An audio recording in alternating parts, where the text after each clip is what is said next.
Hi, I'm Scott, I'm Matt, hi. and we're from High Window, and today we're going to be talking about forging your career path. So, Matt, why is it important that students should take the time to think about the career path that they might want? I think the simplest answer I could give to that question is you spend an awful lot of time at work. And it's never too late for a career move. It's never too late to essentially start again. You know, you hear about people in their 40s, 50s, even sort of their 60s, kind of tearing up the rule book and just saying, I want to do something completely different. And whilst there's nothing wrong with that, and you've always got that option going forward, it's obviously, I guess, advantageous in many ways to build towards the career, the job, the life that you want from the earliest possible stage. So it's a good idea to start thinking about longer term goals as and when you can, so that you can get on track as early as possible. And like I say, you know, your career is a long time. You spend a lot of time at work. You know, the majority of your waking hours you will spend at work or running the business that you run, or whatever it is, however it is that you kind of fill your time and essentially make money. It's going to take up a lot of your time, so it's worth thinking about, okay, well, where do I want to be in 10, 15, 20, 25 years? It seems very abstract, but it's worth doing.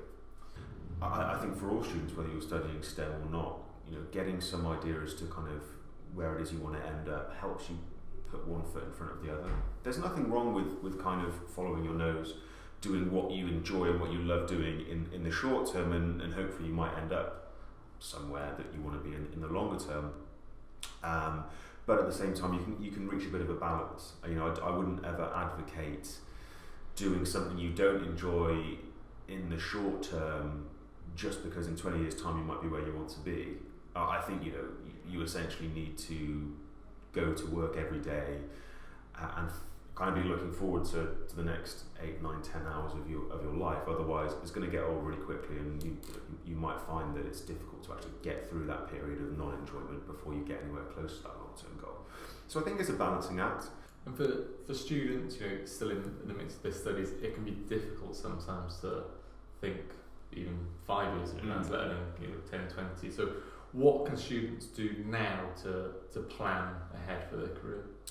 I think there's a few really, really important things to do, and I think that the first thing that you have to be really honest with yourself about is what do you enjoy doing, and what do you want to do, and what do you want to spend your life doing? What do you want to pursue? What do you want to achieve? What do you want to impact? You know, what kind of little dent do you want to make in the world? Because those kind of fundamental questions about what it is you're passionate about and you enjoy, and you know, where you want to make a difference. Those kind of, I guess, deeper motivations will see you through difficult patches in your career. So it's worth being really honest with yourself about that, because you know, if you don't really know and you're kind of just doing something, I guess, for the sake of it, which is a position that, you know, I think lots of people have been in. Like I said, it can be easy to sort of run out of steam, run out of momentum, and think, oh, I don't want to be here, I don't want to be doing this in my career. So I think being really honest with yourself about, you know, what is it that you care about and what you want to do is really, really important. I think the second thing is talk to people as well. So I think that one of the things that you learn very quickly, as soon as you're in the workplace, as soon as you're part of a professional community, is how happy people are to help if you just ask for help. I don't think you kind of realise that when you're at university. I don't think you realise how happy a manager of this company or a director in this company or whoever it is, you don't realise how happy those people might be to grab 10 minutes on the phone with you if you just ask them and say, you know, I'm thinking about this, can you help? Even if it's not strangers, aunts, uncles, friends, parents, lecturers, whoever else it is, you know, ask those people and talk to them. I'm trying to figure this out. Is this the right career path for me? In this day and age, it's so likely for almost everyone in the workplace to, of course, be on social media. So it makes it so easy to reach out for them. Yeah. But so many professionals have their own blogs now. Absolutely. So it's so easy to, you know, read their thoughts and things, but also to reach out to them is now really easy. Yeah, I mean, you've got a huge amount of people that use Twitter in a professional manner now, kind of to build their personal brand. Really easy to reach them on Twitter. You're right, there's blogs, people have personal websites. LinkedIn is obviously a really obvious one as well. So there's a lot of ways that you can get in touch with someone that could help, not necessarily advise you about your career path, but help you understand what a career path entails. You know, if you're someone that's thinking, I want to go and be a research and development director for a pharmaceutical company, it's pretty easy to find those people if you kind of spend half an hour doing that, and maybe you get in touch with 3 or 4 and maybe a couple ignore you, maybe one comes back and you have a 15-minute phone call with them and they help you understand if it might be for you.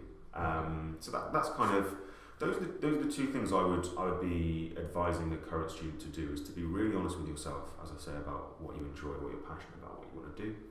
And then the second is ask someone in that position. Don't use guesswork. Have a conversation with a real person in a real position. And once you've kind of identified what you think you want your career path to be, how do you go about landing that first job that you think will get you started on that journey? Well, I think you're already at a real advantage if you know that what you want that career path to be, from a job searching perspective, but also kind of an interviewing perspective as well. Because if you're able to display a commitment and a passion for your longer term career in the field, that is always basically going to look good at an interview. And companies are therefore going to be more likely to hire you, because they will see you as someone who truly wants to impact that department or that industry. But I think it stands you in really good stead from a job searching perspective, because you can just kind of reverse engineer that kind of career path. Like I say, if you want to go and be a research and development director in a pharmaceutical company, for example, it's fairly obvious you need to go and find a research and development graduate scheme. If you want to be senior in the civil service, for example, it's probably a pretty good bet to go and try and find a grad job in something that will provide a path into that. That could be a think tank or some kind of, obviously, public service organisation, governmental type stuff, maybe an NGO, whatever else it is. You can kind of just reverse engineer from there. What gets really difficult is if you kind of are a bit unsure as to where you want to end up in 20 years, choosing the right graduate scheme can become difficult, or the right entry-level job, or the right internship. If you just kind of, I want to be in senior management, I want to be a business leader, you go, I'm not entirely sure where to start. And that's where, perhaps if you are in that position, because not everyone will be able to figure out their career path, then it just becomes about following your nose and thinking, well, here's what I think I'll enjoy in the short term, here's what I'll be good at, and here's what, where I think I'll perform. And so let's at least go and do that, and then we can work towards that longer term career planning as we go from there. And that might be your answer as well to my next question, but in terms of how do you handle setbacks, I'm thinking if you've got a very clear idea of the career path you want to take, and you think this is the type of job I need to get to kickstart my career, you don't get that job. Or on the other hand, you start that job and it makes you reevaluate and think, actually this isn't what I want to do. How do you handle those setbacks and reevaluate your plan? Yeah, I think that, we said at the very beginning of this conversation, your career is a really long time, and that's why planning your career is important, because you're going to spend a lot of your life working, a lot of the hours that you're awake, at your occupation. At the same time, what that does mean is you've got lots of time to adjust. If you spend a couple of years in something post-graduation and you realise, actually, I was entirely wrong about wanting to work in this field and I need to completely change my career path, that's nothing like a disaster at all. I mean, it's not even really much of a setback, to be completely honest, because changing your career path after a couple of years is incredibly common. So if you do reach a point where you've kind of had this goal, this sort of longer term, here's where I want to get to, and after a couple of years in industry or after an internship or whatever else it is, you get to a point where you think, wow, I was entirely wrong and I really don't enjoy this. It is essentially no biggie at all. If you're just being, I guess, kind of getting setbacks such as you're not getting the job you want, you are struggling to get interviews, but you are set on getting to a goal, I would say that there is nothing wrong with basically ticking yourself over in something different if you need to. It might just be casual work, and reapplying to the next year's graduate schemes.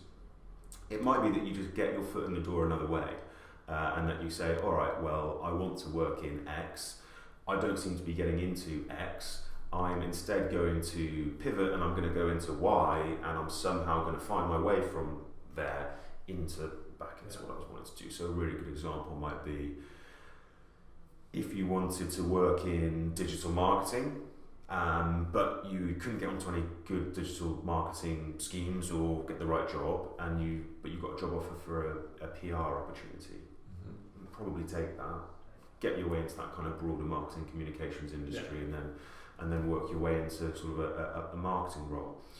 So what I would say overall as the message for that is there'll be setbacks along the way, but particularly at that early stage of your career, they're probably much less major than you might think they are. Perfect. Well, I hope you found that advice useful. If you're a STEM student getting started on your career, sign up to highwindow.com.